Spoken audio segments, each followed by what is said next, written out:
Hey everybody, I hope you're all doing well. This video is going to be all about food. I was asked a lot of questions specifically about foods I do and don't eat, so I want to go over several of those with you. And I compiled a list so I could go over as many as I could recall. And let's get started. First is lettuce. I eat all lettuce except for iceberg. Iceberg is man-made for mass production and profit. That is why the majority of the time when you go to a restaurant, a fast food place, or a sub shop, the majority of the time the lettuce they offer is iceberg. And also consider the color of iceberg, the light pale green color, and compare that with a natural vegetable such as spinach or green pepper or romaine lettuce. Because science cannot duplicate all the minerals of nature, it comes in at this pale green color, and it is a mutation, and that's why I do not eat it. Next is mushrooms. I eat all mushrooms except for shiitake, also because it is not natural and therefore acidic and no good for us. Tomatoes. I only eat cherry and plum tomatoes. All other tomatoes are hybrids created from those and GMO, genetically modified. If you watched my video in which I made a salad and I talked about the heartburn that a lot of people experience when they eat Italian food, and a big cause of that is the fact that they use those large GMO tomatoes because they're bigger and they last longer and stretch further. And also garlic. I do not eat garlic because it's highly acidic, and that would also contribute to that heartburn from Italian food. Bananas. I only eat the original bananas, which is the burro, B-U-R-R-O. They are smaller, a little fatter, not as sweet. The bananas that we see in stores today are a hybrid mutation of red and yellow plantains, which made it sweeter than the burro and more appealing. So I do not eat those bananas, only the burro. Berries. I eat all berries except for cranberries because they are acidic and not natural. Grapes. Grapes as long as they are seeded. And unfortunately, because hybrids and mutations have taken over the market so much, I can't find seedless grapes. I'm sorry, I can't find grapes with seeds. I can only find seedless grapes at the regular grocery store and at the natural food store. Only seedless grapes, which are a hybrid mutation. And you know, nature didn't create seedless grapes. Science did that and presented it to us as convenient. And so we took right to it thinking that we found a convenient way to eat a healthy piece of fruit when we're really eating a mutation. So it's therefore unhealthy. Potatoes. I do not eat potatoes because they are starch, and starch is no good for our system. When it comes to sugar, I don't eat sugar, nor do I eat any of the artificial sweeteners. I use agave syrup, AGAVE. It is from a cactus plant. It is natural sugar, and you can use it in anything that you would normally use sugar in. So tea, or if you're making a dish, go right ahead and use the agave syrup. Soy. I don't eat soy because it is a complex starch, and as I stated, starch is no good for us. I also don't eat tofu because it's not natural. I wanted to address canned foods. I don't eat any canned foods because they are filled with chemicals to preserve them. I previously mentioned in part 6 carrots. I don't eat carrots because they are a hybrid, a mutation of two natural vegetables, Queen Annie lace and wild yam. So the carrot is not a natural vegetable, and therefore I do not eat that either. I wanted to discuss the categories of eaters to give you the reality check, part of the things that woke me up to the reality of the way I was eating, and that it's just not meant for humans.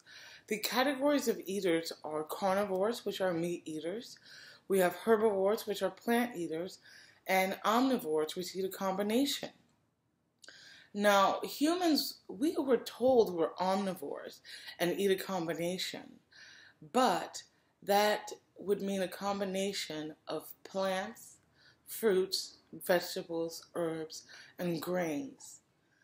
The food pyramid, if you consider it, does not reflect any of the foods. There are categories on the pyramid that are not included in the categories of eaters. Bread. Which category of eater includes bread? Or dairy? That's not included. Also, I want you to consider the fact that humans are the only living creatures that drink beyond their mother's milk and water. Humans are also the only creatures that eat beyond the categories of eaters, which would be the dairy and the bread, things that we decided to add to our diet. And just because you can doesn't mean you should. I also address the fact that there's a misconception when we see people that are not overweight get sick. We end up assuming that no one is safe from disease. But the truth is, if you are someone or know someone that constantly eats fruits and vegetables in an attempt to be healthy, but they're actually eating mutations such as carrots or any apple other than the crab apple, CRAB, that is the original apple. All other apples are mutations.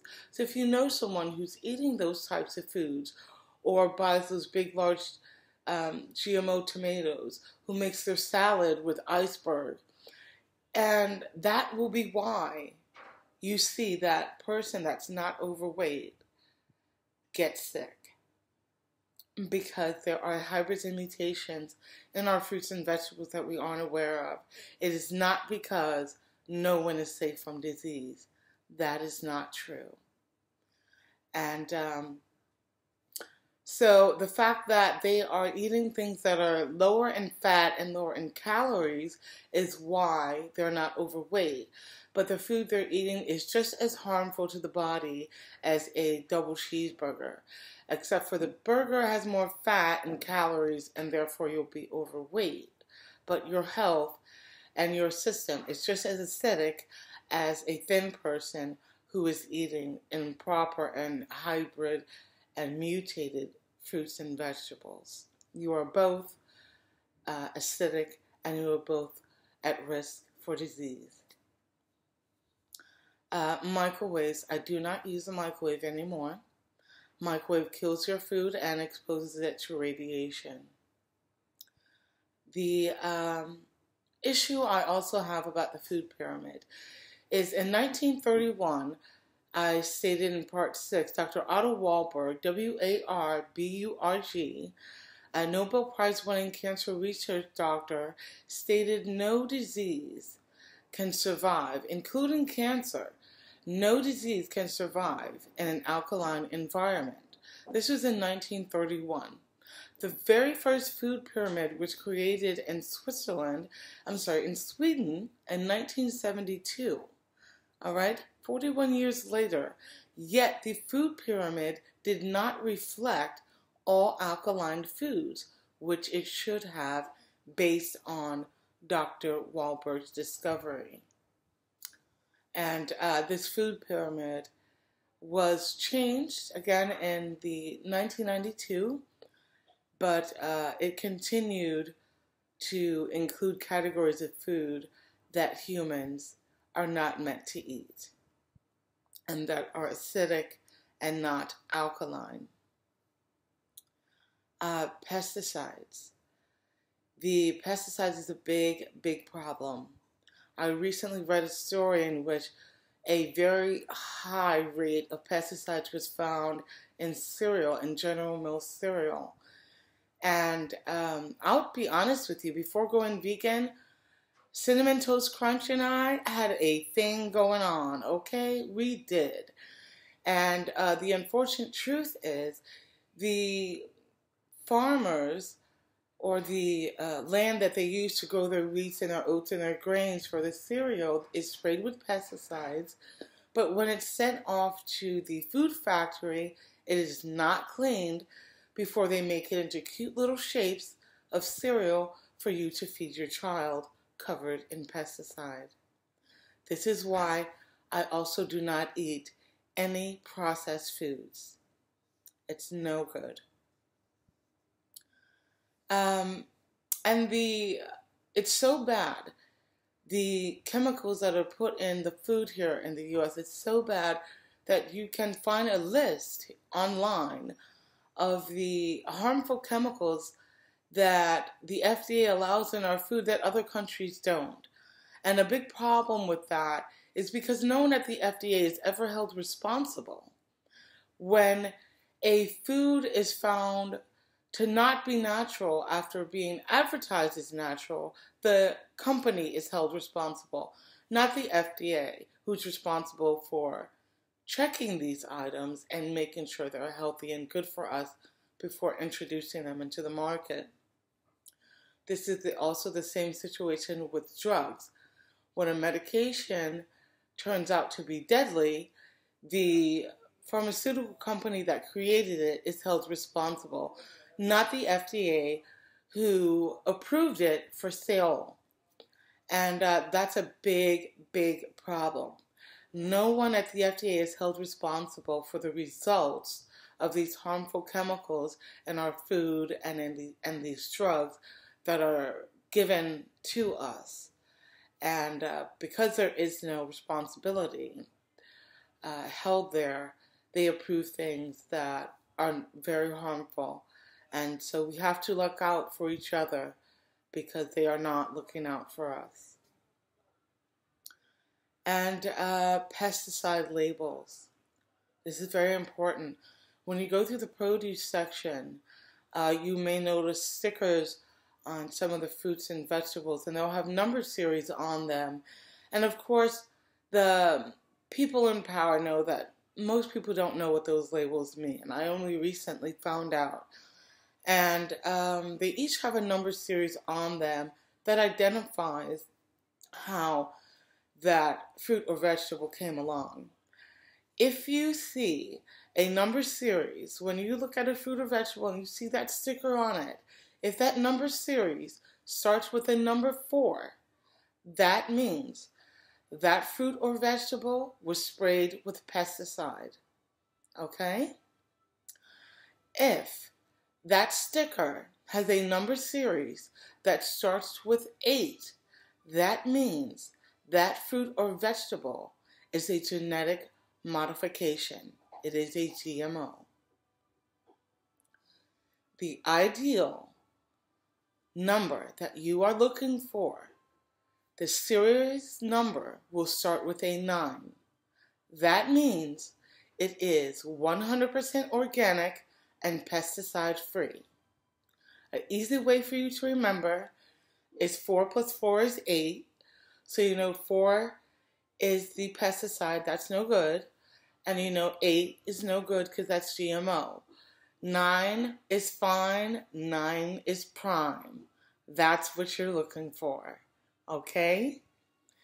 And a comparison I wanted to give you in regards to all the hybrids and mutations in our food and why we need to come to the realization that our diet is not supposed to consist of all of these large varieties of foods that we have to choose from. Purebred dogs. If you're a dog fan and watch AKC or Westminster, you may notice that almost every year they introduce a breed, even though this dog show is a purebred dog show. There are only around 3 to 5 original dogs that would qualify as purebred, even though there are over 100 dogs now in this dog show defined as purebred, even though they are created by mixing one breed with another. We originally created dogs from the original breeds and wolves. An original breed would be the dog you see in the hieroglyphics in the Egyptian pyramids with the pointy ears. That is the Pharaoh hound. That is an original breed that we know dates back at least to the Egyptians. Another breed would be the pug. China is given credit for the origination of this breed. We all know that China has their history documented back thousands of years, yet they have no origination date for this breed. That is considered an original breed. Yet, there are hundreds of dogs now considered purebreds, even though they will tell you what two breeds they mated to create. And it's the very same thing that's happening in the food market.